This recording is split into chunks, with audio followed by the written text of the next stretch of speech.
So welcome to What is Stock Options. In this lesson, I'm going to teach the basic understanding of stock options. We're going to talk about what a contract is, what a call option is, what a put option is, why traders use options, stock movement versus your options contract movement. So a stock options is a contract tied to the movement of the stock. When traders buy options, they are not usually buying the stock share. They are buying a contract that can increase or decrease in value based on what the stock share price does. A call option is used when you believe the price will go up. A put options contract is used when you believe the price will move down. This is important because that's what your contracts is based on. We are paying money saying that stock price is going to go up or down. That's what we're doing. When you buy an option, you're not just saying, I think the price will go up or I think the price will go down. You're also dealing with other pieces and variables tied to a contract, like time, like sharpness of the price move, right? And the contract price. That is why beginners must first understand the connection between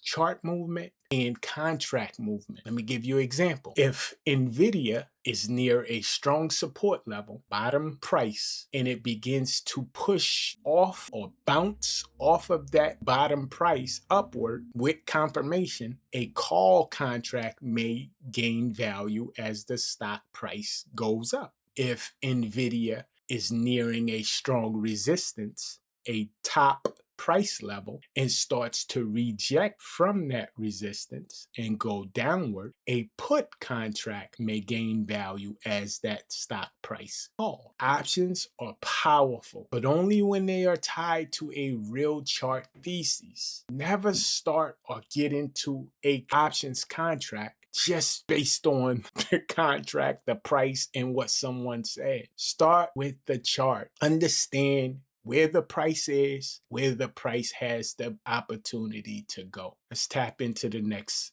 module. We get more into stock options contracts.